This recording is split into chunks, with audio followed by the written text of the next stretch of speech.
Quiero hablarles un poquito sobre los límites de los hombres o los límites que nosotros tenemos, los límites del hombre. Pero antes de eso, quiero que recordemos un poquito a los tiempos atrás, no a los tiempos actuales de lo que es Israel ahorita, no. De los tiempos anteriores, Israel en sus tiempos de gloria, vamos a decir, ¿cómo la verían ustedes esa nación antes de ser invadida, de todas las guerras y todo, en los tiempos de Salomón, que era impresionante? Imaginémosla en ese momento. ¿Cómo la describirían ustedes? Escucho una persona o dos. ¿Cómo la imaginarían ustedes? ¿Cómo la describirían en una palabra esa nación en los tiempos de Salomón? A ver. ¿Cómo? Apoteosis. Bueno, no conozco esa palabra, pero supongo que es algo grandioso, ¿no? Magnífico. Apoteósica. Bueno, aprendemos, ¿eh? La persona que ya sea sabio, bueno, no debería estar aquí, pero no conocía esa palabra, una palabra nueva. Pero sí, por lo general, cuando pensamos en la época de Salomón o en la gloria que tuvo la nación de Israel en esos tiempos, era una nación de prestigio, de poder, militarismo y todo, en fin. Y siempre cuando nosotros estudiamos la Biblia o vamos a analizar la Biblia y habla de Israel, nos imaginamos una Israel eh, especial, fuerte, destacada, la mejor de la mejor. En cierta forma, cuando hablamos o la Biblia se refiere a Israel. Pero he aprendido en el transcurrir del tiempo y de la vida que no siempre fue así. En realidad nunca fue así. Israel nunca fue eso. Y vamos a comprobarlo bíblicamente. Vamos a abrir las Biblias. O bueno, lo voy a proyectar aquí también para el que no trajo Biblia. Tienen que traer la Biblia, ¿eh? A ver, Baldwin, clicas ahí, porfa.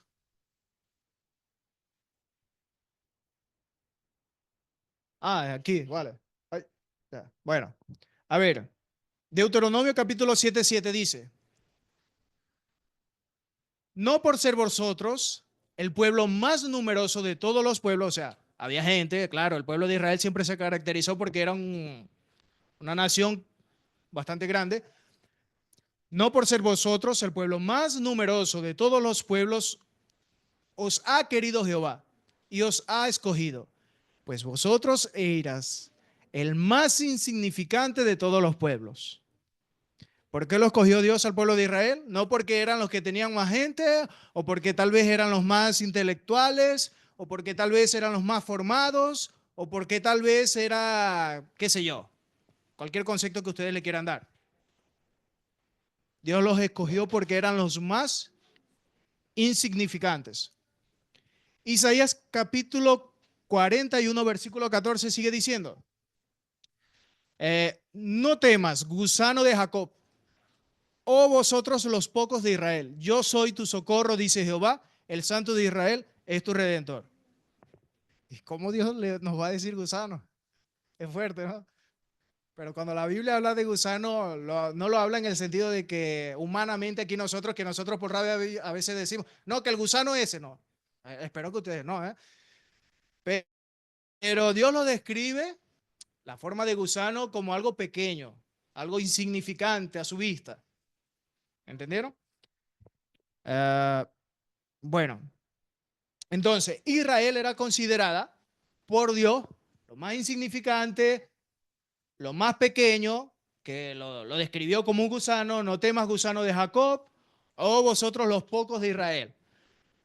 Yo soy tu socorro, dice Jehová, Dios de Israel. Pues bueno, ya tenemos claro de que Israel no fue escogido para tener ese privilegio de llevar, de transmitir el mensaje de salvación a las demás naciones porque eran especiales. No.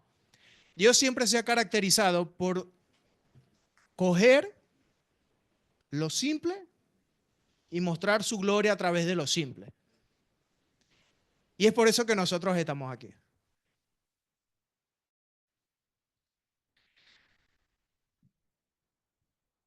No. Vamos a analizar un poquito la vida de un hombre. Un hombre muy conocido por todos nosotros, ¿Fue el segundo rey de Israel? A ver, los que estudian la Biblia.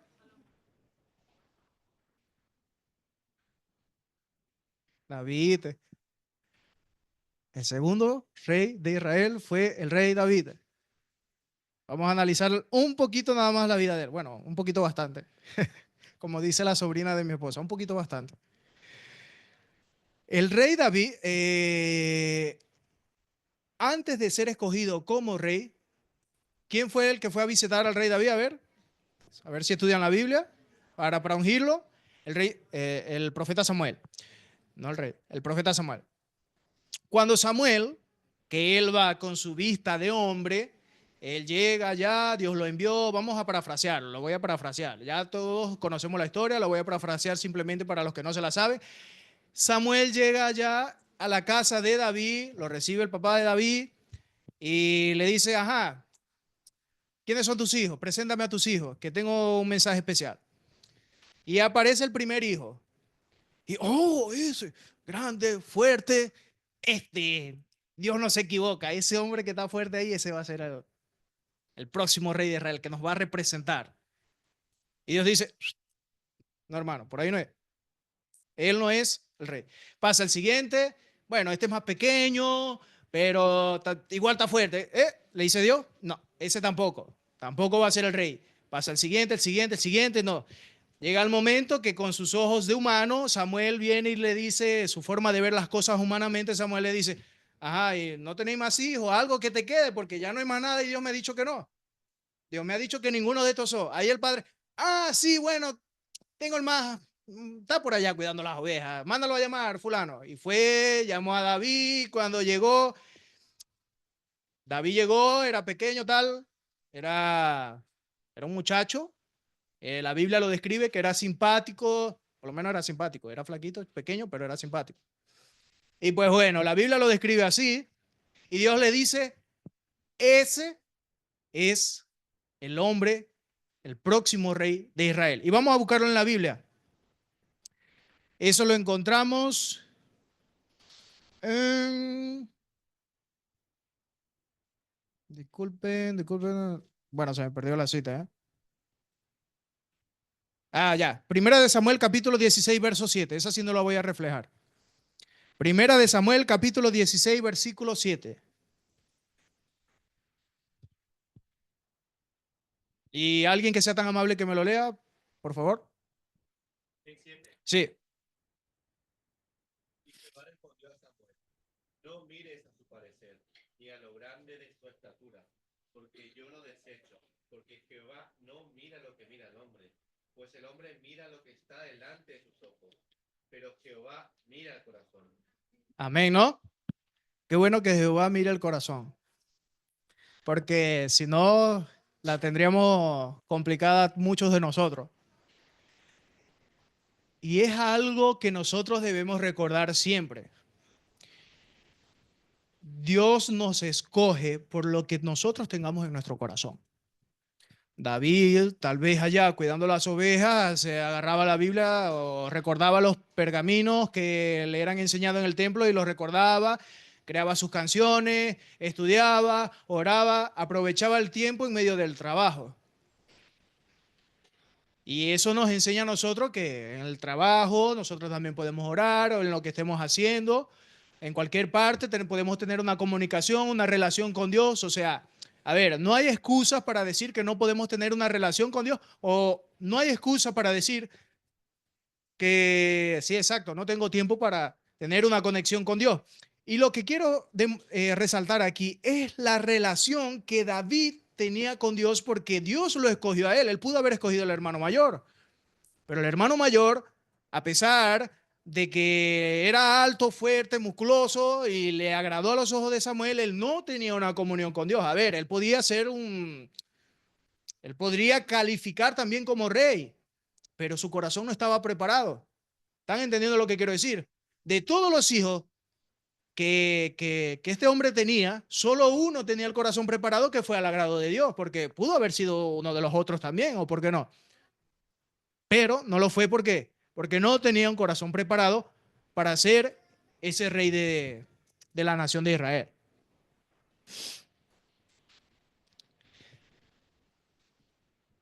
muchas lecciones son aprendidas cuando se es pastor de ovejas.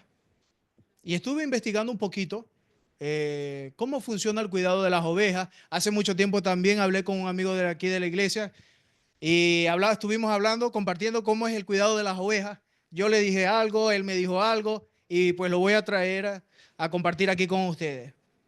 El proceso del cuidado de las ovejas. Las ovejas, bueno, no lo voy a contar solo dos cositas, dos curiosidades para que las tengan en cuenta. Según el tiempo de antes, ya ahora habrá otra forma, otros métodos, pero por lo general se le aplicaba aceite a la ovejita. ¿Y algunos saben por qué? ¿En la cabeza? Bueno, Cindy sabe. ¿Saben por qué? Yo investigué, ¿eh? No, se lo estoy diciendo al amigo que me dijo. Esta es la parte que me compartió mi amigo, ¿eh? Ya yo después le comparto la otra parte que yo le dije a él. ¿Alguien sabe, aparte de las personas que... ¿No? Bueno, les voy a decir. Primero, allá en el Medio Oriente, por lo general, a veces las ovejas las llevan, pasan por los desiertos, por las cosas, y las temperaturas al calor son bastante alticas. Y los insectos, las moscas, buscan un lugar donde refugiarse y en el desierto no lo hay. Entonces, ¿dónde creen que se van a meter? Las orejitas, las naricitas. Y ellos utilizan el aceite, lo mezclan con algunas ramas y cosas, hierbas para protegerlo de esos insectos que van a hacerle daño. Porque ¿qué pasa cuando entra un insecto en el oído, en los ojitos, que están húmedos? Ponen huevitos, ponen cositas, parásitos y cosas, y eso afecta a la ovejita.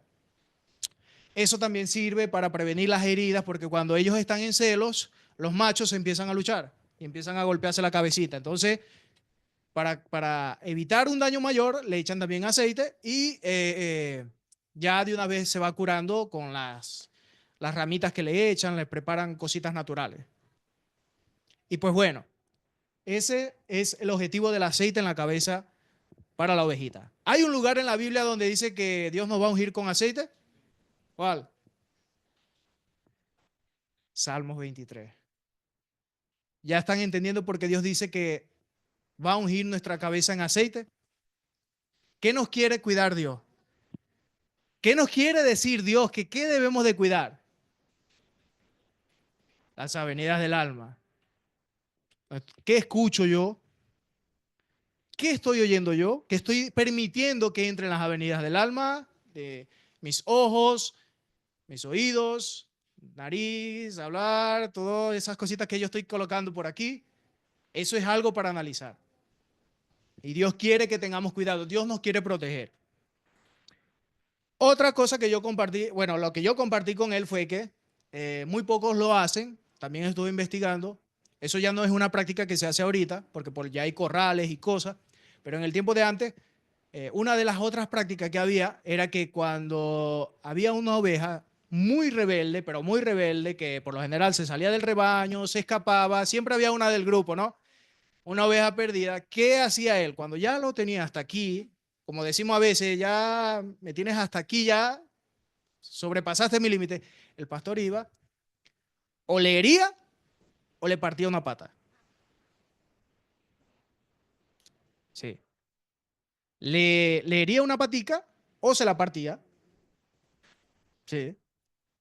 Para que ella entendiese el peligro que ella podía vivir lejos de él, en el sentido de que si ella se perdía, si ella se iba o se alejaba del rebaño, estaba expuesta a qué? Animales salvajes. Cuando David estaba cuidando las ovejas, cuando le estaba contando al rey Saúl que iba a enfrentarse a Goliat, ¿qué fue lo que le dijo? No, sí, a los hermanos, creo que fue, no recuerdo bien la historia, pero él mencionó en una parte que dijo, yo he enfrentado leones, y el león ¿a quién iba a comer? A las ovejitas. Sí, claro, también. Pero, ¿qué pasa? Él lo tenía claro. Entonces, para que no arriesgar su vida al pastor, para no arriesgar su vida, ya va, calma, ya voy para allá, Adrián. Para que el pastor no corriera peligro su vida, ni la del rebaño principalmente, ni la de ella, y ya se había escapado varias veces, era mejor partirle la patica. ¿Qué pasaba en ese proceso de partirle la patica o de herirle la pata? ¿Qué pasaba en ese proceso? Él la curaba, él mismo la curaba.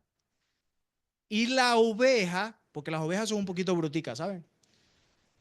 La oveja en su ignorancia, ¿son qué? Desorientadas, son desorientadas, esa es la palabra.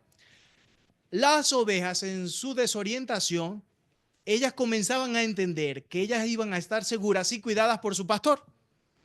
Y creaban,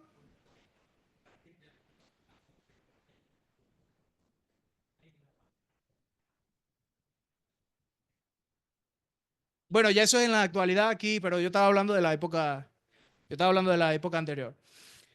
Entonces, ¿qué pasa? Ella entendía, ella comenzaba a entender que su dependencia estaba con el pastor. Fuera de él, nada. Y como ellas son un poquito, ¿cuál es la palabra, Adrián?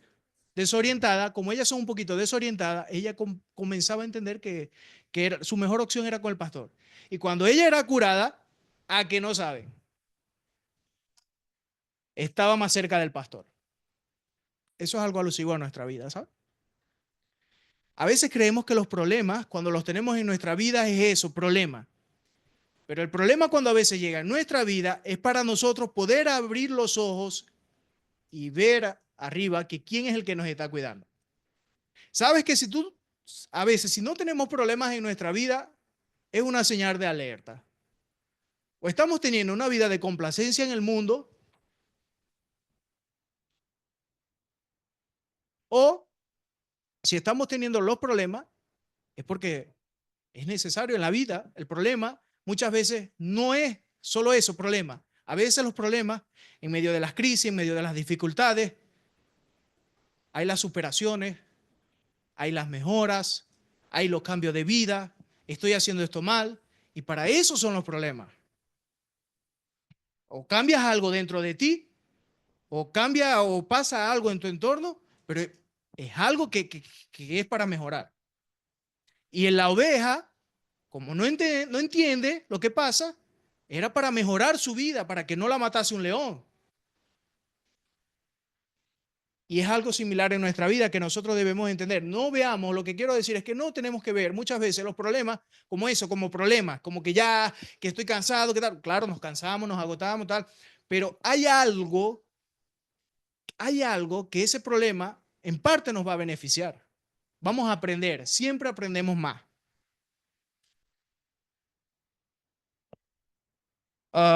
Bueno, vuelvo al hombre, David. No quiero que respondan los jóvenes, ni los adolescentes, ni los menores, que ellos se saben la respuesta a lo que voy a decir. Sí, en las clases los profesores sí, le enseñamos fuerte. Quiero saber si ustedes saben. ¿Por qué David llevaba 5 piedras para enfrentar a Goliat? No, ustedes no. A ver, sin miedo. Aquí ya. Ah, había oído. Ah, si oíste de los jóvenes, no podéis decir. A ver, a ver.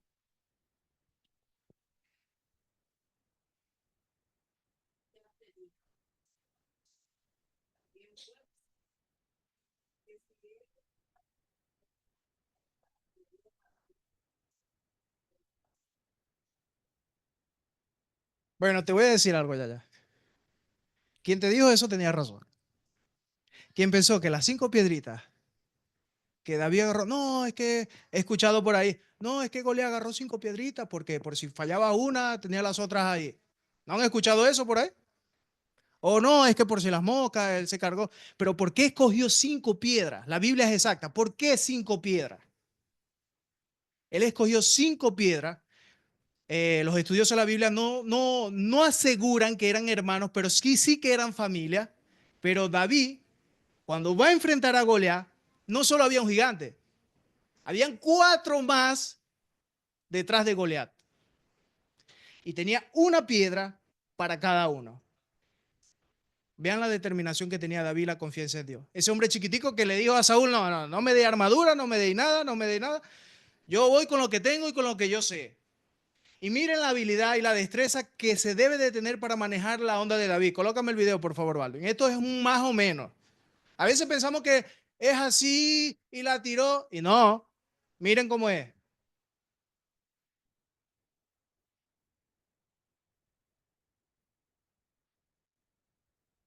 Ya yo le voy a dar los textos donde eso se encuentra, ¿eh? No estoy hablando de herejía. Un más o menos. Repítelo otra vez, porfa. ¿Que no lo vieron? Máquina, veremos la velocidad de esta onda muy larga. Sí, yo lo mandé. Eso era un más o menos. Así que imaginen la destreza que tenía David para tirar esa roca. Que claro, iba Dios al control. El espíritu de la profecía dice también algunas cositas sobre eso.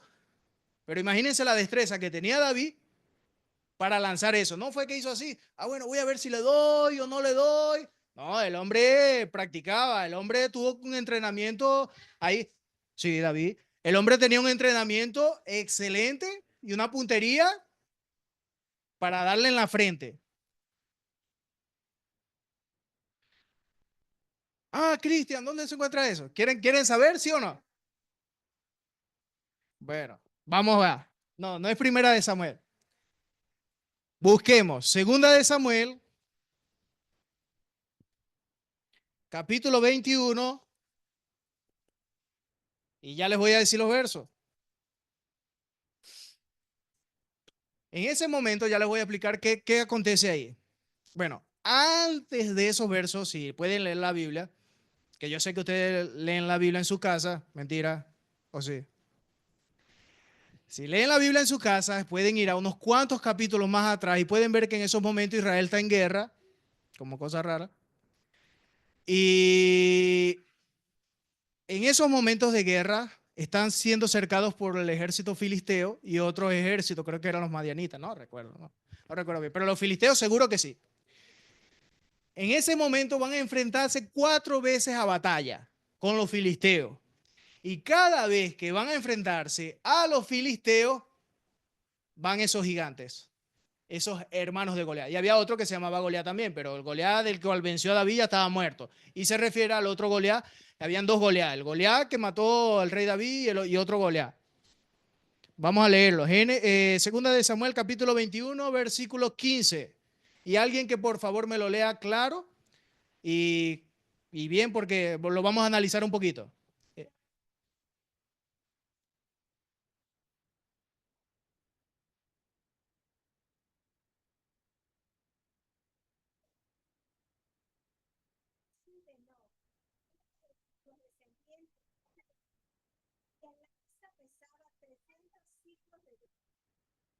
Que llevaba ceñida para nueva, trató de matar a David.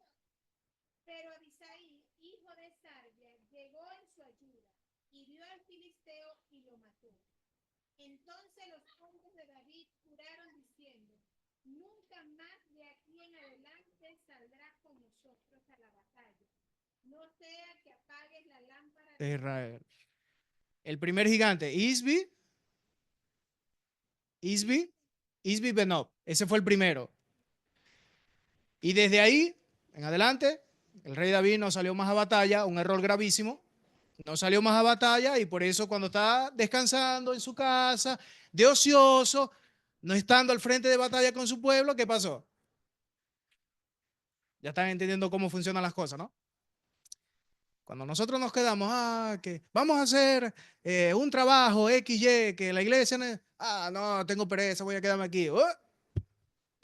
Mente ociosa, taller de él. ¿Qué fue lo que le pasó a David? Mató, mintió, adulteró, hizo un poco de cosas por no estar al pie de batalla. Sigue leyendo, vamos hasta el 22. Ya.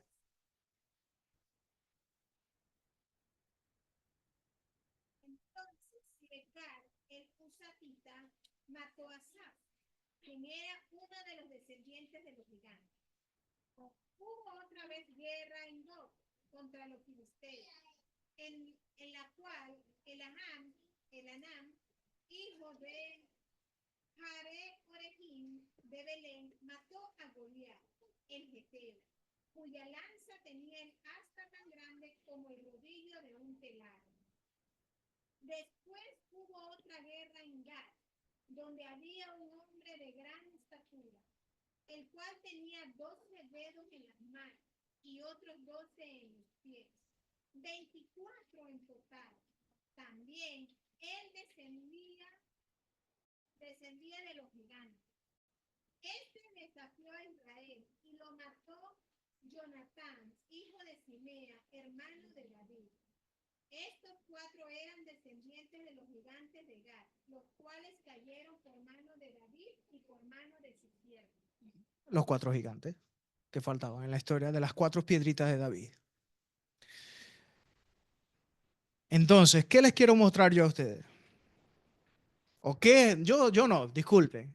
Equivocadísimo eso. ¿Qué Dios nos quiere mostrar a nosotros? La determinación que tenía David. Él pudo haber cogido 6 piedritas, 7 piedritas, 8 piedritas, 10 piedritas, pero escogió solo 5.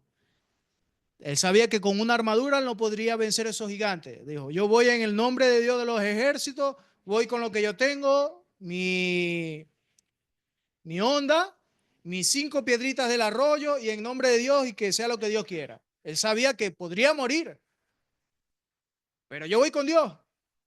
Y este hombre ha insultado, este incircunciso ha insultado al pueblo de Dios. Y yo voy.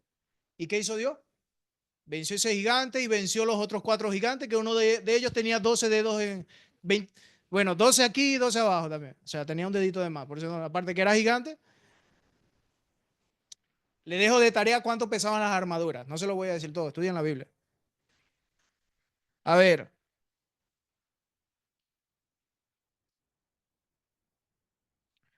Eso fue un tipo de persona. Eso fue un tipo de persona que a la vista de los hombres no tenía capacidad ninguna. Pero a la vista de Dios, él podía hacer grandes cosas. Porque tenía un corazón conforme al de Dios. Si nosotros tenemos un corazón conforme al de Dios, nosotros podremos hacer grandes cosas.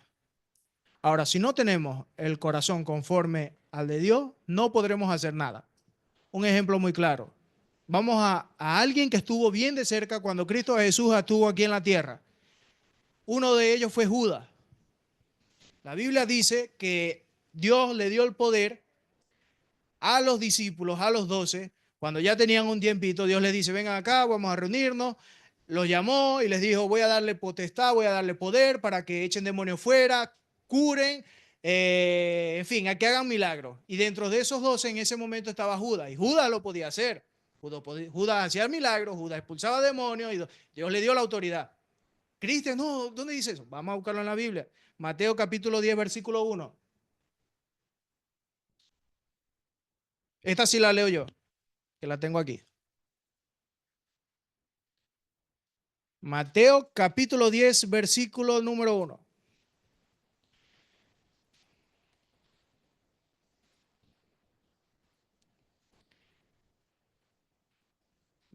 Leo. Entonces, llamando a sus 12 discípulos, y me detengo ahí. ¿Cuántos?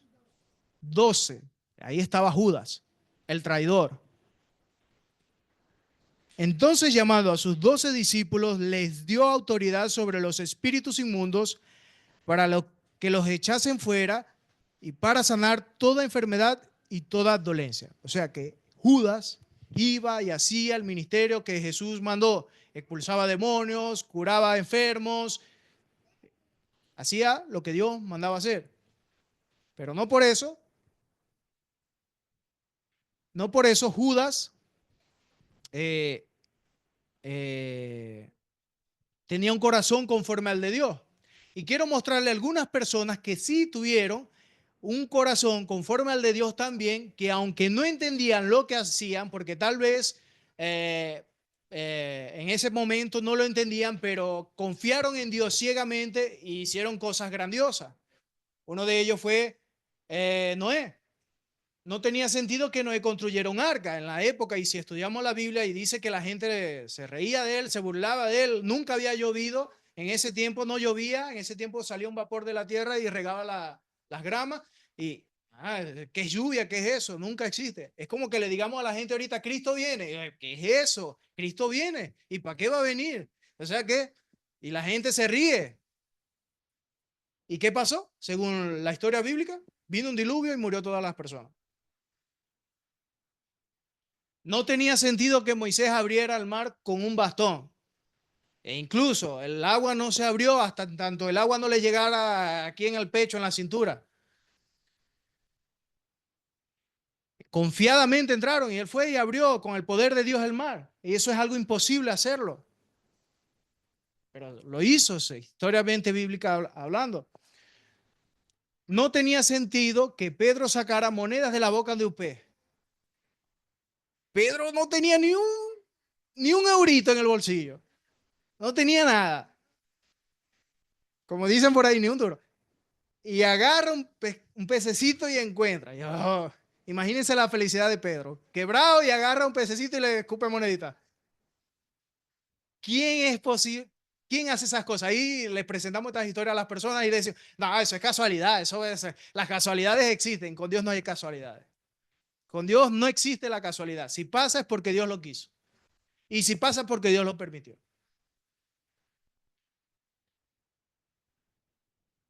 A veces la voluntad de Dios no tiene sentido y realmente a veces no entendemos la cosa y no la podemos comprender. Solo necesitamos ser obedientes y creer en lo que Él dijo, incluso cuando no parece lógico. ¿Y cómo llegamos a esa comprensión? ¿Cómo podemos llegar a comprender a Dios? Le voy a colocar un ejemplo que se lo coloqué hoy a la chica. Incluso hoy estaba hablando con Adriani sobre eso y se los coloqué como ejemplo hoy a la clase de jóvenes. ¿Cómo nosotros podemos llegar a comprender a Dios? Bueno, simple y llanamente de la siguiente manera. Nosotros, como bien saben, somos venezolanos, pero vivíamos en Brasil. Y fuimos a visitar Río de Janeiro. Para llegar a la estatua del Cristo Redentor, fuimos a la estatua del Cristo Redentor. Para llegar allá, eso es una montaña inmensa y hay que agarrar un bus para llegar al topo de la montaña. Pero antes de llegar al topo de la montaña hay que hacer paradas, porque hay bastantes vistas preciosas. Y llegamos en una parada así donde hay una pista de un helicóptero, creo que era en la pista de helicóptero o en otra pista, en fin, llegamos en un lugar bonito, parada, dijo el hombre, y bueno, nos bajamos, tal, nos estábamos tomando fotos, y de ahí donde estábamos, veíamos allá lejísimos al Cristo Redentor, pero el Cristo Redentor se veía así de chiquitico, se veía chiquitico. Y Adriani me dice, ay, tomame una foto así, así, como si ella estuviese agarrando al Cristo Redentor. ¿Han visto ese tipo de fotos que hace la gente? Bueno, ella intenta agarrar al Cristo Redentor así, tal. Después les mostraré la foto, cuando me visiten en casa. Y resulta y pasa que yo le tomo la foto. Y cuando llegamos allá al topo de la montaña, cuando está la estatua, una de las maravillas del mundo, el Cristo Redentor, llegamos allá y vemos al Cristo Redentor. El cuello ya no me daba así para conseguirle verle la cabeza al Cristo Redentor, de lo alto que era. Porque es alto. Y no podía, el cuello me dolía, ni le alcanzaba a ver la cabeza. Alto. Ahora, desde donde yo estaba, él se veía así. Y ya, cuando llegamos allá, era gigantesco. Así es Dios. Cuando estemos más cerca de Dios, vamos a ver lo grande que es Él. Pero si estamos allá lejos, no entendemos a Dios. No lo entendemos. No sabemos qué Él quiere para nuestra vida, no entendemos por qué pasan las cosas, no entendemos nada. Queremos entender a Dios. Acerquémonos de tal modo a Dios, así como yo digo, que así como me dolía el cuello, que no conseguía ver lo grande que era esa estatua, imagínense, que nos duela el cuello a nosotros espiritualmente hablando, para entender lo grande que es Dios y estar tan cerca de Dios que no podamos explicar a Dios y comprender todo lo que Él nos quiere enseñar y lo bueno que es en nuestra vida.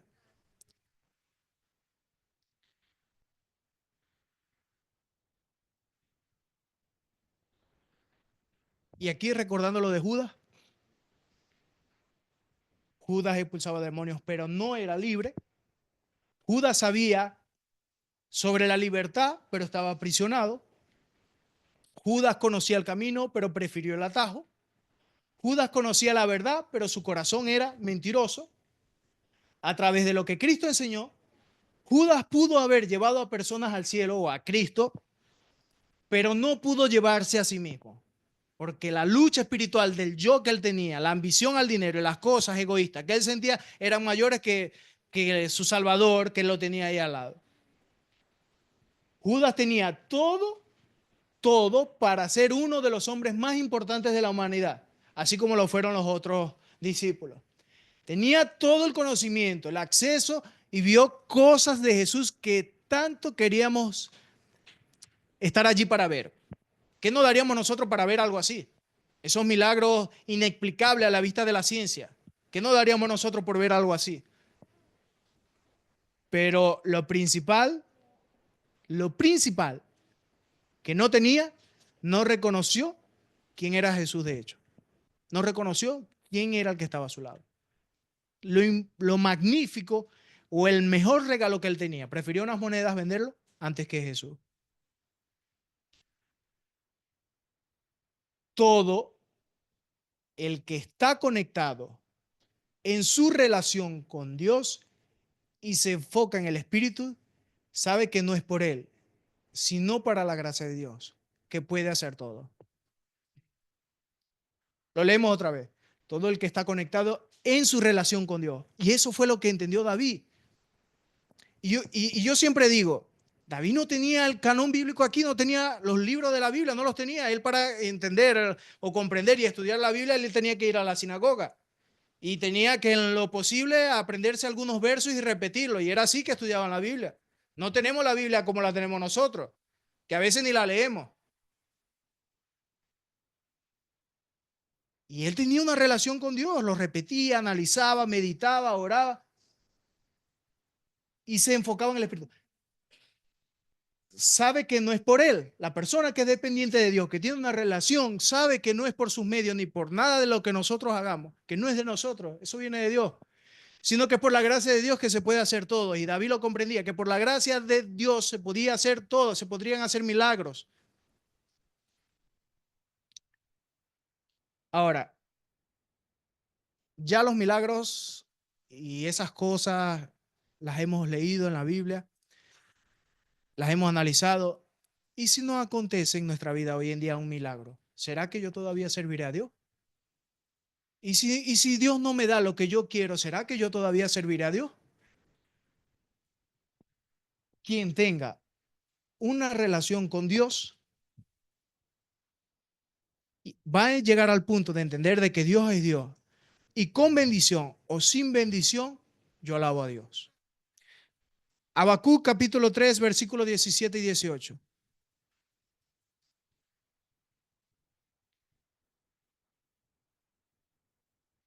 Habacuc capítulo 3, versículos 17 y 18. Creo que es 17 y 18, no recuerdo, pero me lo leen, porfa. Alguien que me lo lea fuerte y claro. Habacuc capítulo 3, versículos 17 y 18. Y ya con esto concluyo. Sí, esa, perfecto.